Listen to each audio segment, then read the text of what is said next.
Hello and welcome back to the port. I'm the Gareth Major and I'm here with Eggy Harris, and today we're taking the first look at the patch as it's dropped and basically what's happened inside the store and everything. Yeah, so you may notice that there's now big crates which you can purchase for 400 doubloons. Anyone that's interested, the drop rates for these big crates are as follows: 37% for 175,000 credits, or 2,000 global XP, or 12,500 commander XP, or 5 Type 4 camos. There's an 18.52% chance of basically any rare camo or ship XP booster or credits booster, blah blah blah. There's about a 3% chance of you getting 10 promotion orders, a 1.6% chance of 7 days premium, 1.2% chance of 1 commendation, and the two most valuable, I'd say, are a 1% chance of getting a premium ship and 0.37% chance of 1250 doubloons, which happens to be what I got with my free crate. Very lucky. Yeah, there's a bit of rounding in those numbers. You can always get the complete set of numbers from Wargaming, not their website, but that's just a quick run through for this. Another one is that the Admiralty's now gone. So if you have any Imperials left, the only thing available is getting a Soviet crate, if you so wish. Alternatively, you can just hold on to your Imperials and they will be converted for 7,500 credits at the end of this patch as we go into the next patch. Yeah, just a quick conversion rate on that. Most people probably have 15 left if they spend all of them, and that will probably leave you with 112,500 credits. Mm-hmm. You're only saying that because I've got 15 left, isn't it? Well, you get 15 daily, and Yeah. normally the things you buy are in multiples of 15, so I'm assuming most people will have 15 left. Nah, that's fair, that's fair. So we also have a tier 6 premium ship in the store for this week. We have the Politav. She looks like a Synop, but some minor differences. Wow, and the fact that you have to pay like nearly £40 for her. A 45 quidder, just another one. Just a small difference, and it's probably just not as good. It's also the first ship to have exactly 1 kilometre turning circle. Largest turning circle in the game now. Yeah. I don't think I'll be buying it, but I won't stop anyone. Yeah, unfortunately, although I do some of the channel reviews, I don't have an endless pocket of money that I can keep dipping into, and so I have to kind of pick and choose which premiums I buy, and I don't think this is going to be one that I'm going to be getting for reviewing, unfortunately. But also in the store, we now have the KRASNY. I guess that I'm saying that right. So It's not going to be the Krispy Kreme. That's what I'm going to call it. yeah, the Krispy Kreme. I think everyone's going to call it a Krispy Kreme donut. Yeah. So it's interesting to note that this is the first ship you can buy with global XP that isn't a tier 7, and hence it's 187,000 global, which is a lot more of a reasonable target if you're looking to collect ships. Yeah, no, I think it's quite a nice, achievable level, quite like an introductory level as well into it. I think if you're not particularly grinding towards anything, then she's probably going to be a get. I do think this would be one that I'll be picking up to review. Fingers crossed this week. Be nice to pick her up, give her a review for the channel. Then one thing that everyone's probably going to be interested in is the Bureau, which is now live. So let's activate it and see how it goes. I am now researching the Cameltown View project. Stage 1. So what have you got to do? I have no idea. Yeah, this is the first time that either of us are actually looking at this, so forgive us if we are a bit touchy. So assign a ship is tier 1. So I can assign... It looks like they are catering to people that could be starting the game today, as opposed to people that have already been playing for the last year. So I can assign the Weymouth, daily traits, Win a battle between Oh, tier 3 and 7. Oh, can you do would, that? would apply that as well, yes. I can't apply a Patreon, but so basically it is. Oh, it's moving along. Yeah, what? Do you just get it for choose daily assignments and complete them to instantly add to your progress? So it looks like you've got a continuous progress, and then if you complete missions, you'll get an instant 60 chunk pounds. off of Yeah. that. Oh. So you've just got to be logged on to be actually getting it. Is that what it's saying? I think it's when you activate it as well. I think because it's saying like it takes 24 hours, and basically you can progress it every 24 hours. So that's quite So you could just interesting. you could leave it on. You could leave your console on for 5 hours and 31 minutes now, and it would just complete it itself. Is that what it's saying?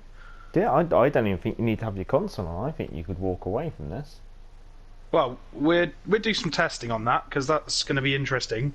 Whether you can turn your console off and it carries on. If it does, then this is easy. Yeah. Obviously, we're not going to do this while we're recording, or else this is just going to cut to black mid-sentence.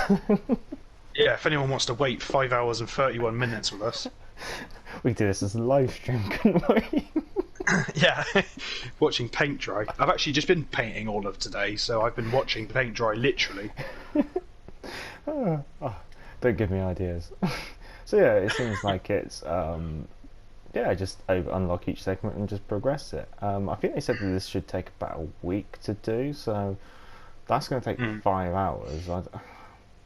I assume they obviously get harder as we go along, but this seems quite interesting. And then once we've done that, then we'll probably open up these 3 segments, which would be the Grover First, the Yamato, and the USS Alaska. Which, so if you're not a premium account, then you can only activate 1. If you've got premium, which is basically days premium, then you can research 2 during that time. But obviously, I guess if your premium runs out, then you'll progress on the one that you've activated while your premium will stop, but it will be saved.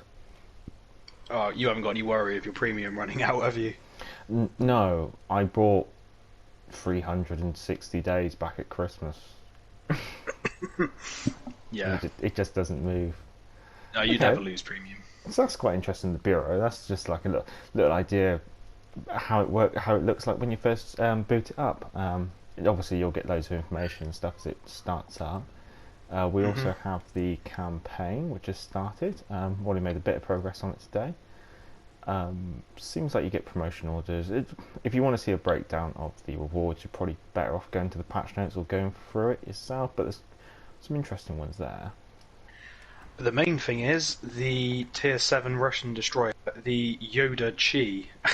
Yuji? Yoda Chi? Oh god. We're so sorry. We never get any better at this. No. Foreign languages aren't our strong point, so we do apologise for any butchery that does occur when we name or try to name these ships. Yeah. But yeah, Looks interesting. No negatives apparently, according to the breakdown. Pyromania. Can we just have a quick look at the stats? What is the chance of HE setting fire? Because I'm interested. 9%, so it's not exactly massive. Setting the when you world on consider- fire? Wow. When you consider that most of the nations are only about 8%, this is only really slightly better than some of the other nations. And considering that your rate of fire is pretty slow, Yeah. yeah, like you said, you're not really going to be setting the world on fire. Torpedoes, 10-kilometer range.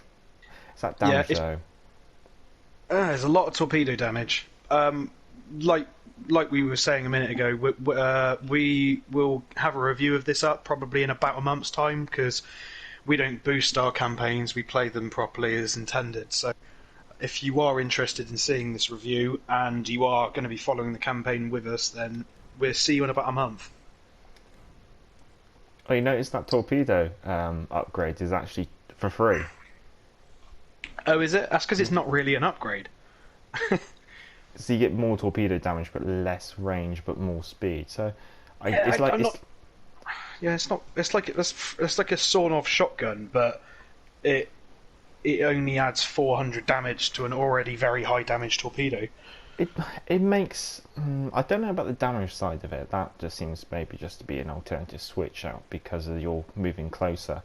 However, the change in the speed for the range is an actual thing that would have happened with torpedoes. Obviously, the slower the torpedo, the further it would go. Then the faster the torpedo, the shorter it would go. So usually, you'd sometimes see that torpedoes have like two different types of settings. Yeah, and that happens to be the Type 2. The other thing that we noticed is the commanders has now been updated. Something's now each nation's split off into their own tab, which makes it a lot tidier.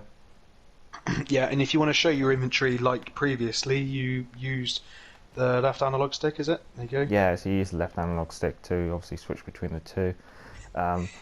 You may think this is bad, but Eggy has a lot more promotion orders than me in his bank. I have a few. After this weekly boost, I'm going to have 178, I believe.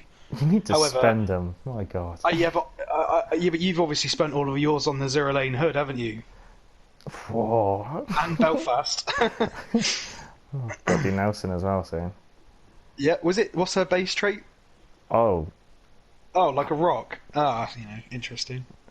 somehow she reduces incoming damage to your battleship. Obviously by standing on the deck and distracting the enemy. Yeah. We're saying that. No We're sticking with that. No comment. Also now available is the VLADIVOSTOK to research. I've already made a bit of progress on her this morning. A bit. Yeah. I have been, but this has all been just grinding out at tier 7. I hope to do the review this week, but how have I been finding her? She's alright. She is easy to citadel from the side, but she does seem to be very good at battle tanking. Her guns, they kind of feel like British accuracy. Like sometimes they're all on target, and other times they're just all over the shop. But Is she a Jean Bart killer? I've seen Jean Bars getting taken down by these, but the Jean Bar has to. It can citadel Jean Bar if the Jean Bar's broadside. Yeah. Which has been intriguing to see. And one thing I have done is I have been nose to nose against the Jean Bar at about something ridiculous, like 6 kilometers range or less. And we were just slugging AP at each other's turrets, and I managed to knock out one of his turrets, whereas he couldn't knock out any of mine. Yeah, that is one thing one weakness I've actually seen on John Bart is that you can knock out their guns. Yeah, and when you do knock out their guns, they can't use their reload booster, which is definitely an interesting trait. Yeah.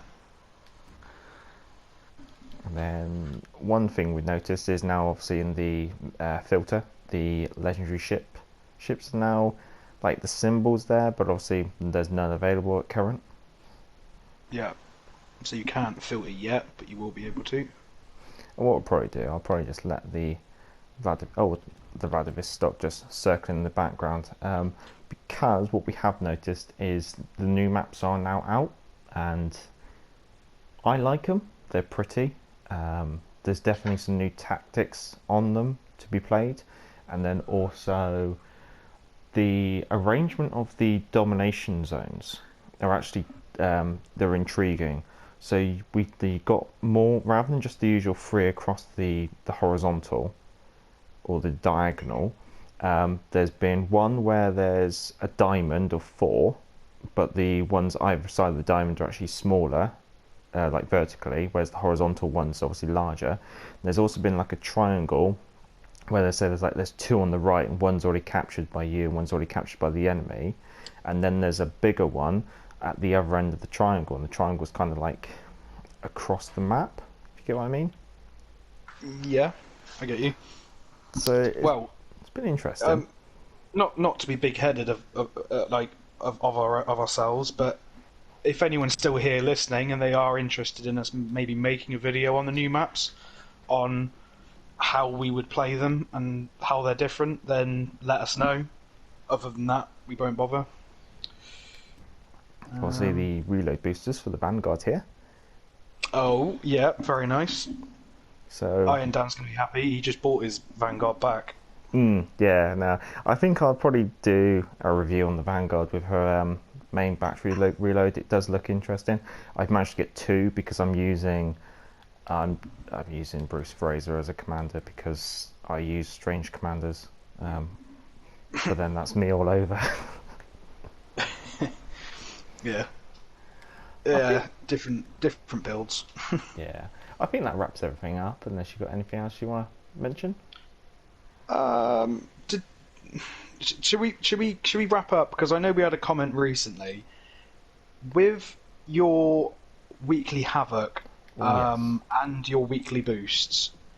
It says on there that you can complete them as solo shakedown trials or division shakedown trials. So to be clear to anyone that doesn't understand that, if you play in a division, then your destroyed ships and fires to ships will both simultaneously have progress towards them, but you can only complete one of them, which means that you only get the rewards for either the solo or the division shakedown trials and boosts. So you're not losing out if it says that you've not done one, because it's more than likely that you've just been playing on your own, like you can see here. Yeah, so I've been on earlier, basically been playing by myself, grinding out the VLADIVOSTOK, and so I've already made progress on my weekly boost, and therefore, basically what, as you can see, like the rewards are the same. It's just down to which one you complete first, and when you're playing solo, obviously, and the solo one moves along. If you're playing in a division, your solo one will move along based on what you do, and then your division one will move along based on what your division does. So the division, if you play in a division, sometimes the division one can be completed quicker because everyone's chipping in on helping like get that damage done or getting those ships destroyed. However, also if you're say carrying the squad, or if you're not playing in a squad, you'll probably complete the solo one first, and then that's the same with the weekly havoc as well. Yeah, normally if you're playing with two other people, then it normally ends up better in a division. If you're playing with two people, then solo probably happens quicker. Yeah. Also, I guess it kind of depends on what tier you're playing as well, and a mix of things like that. But it's definitely quite interesting. Yeah, I think that probably wraps it up. So I'm the Gavin Major, and I've been here with Eggy Harris. Back to the port.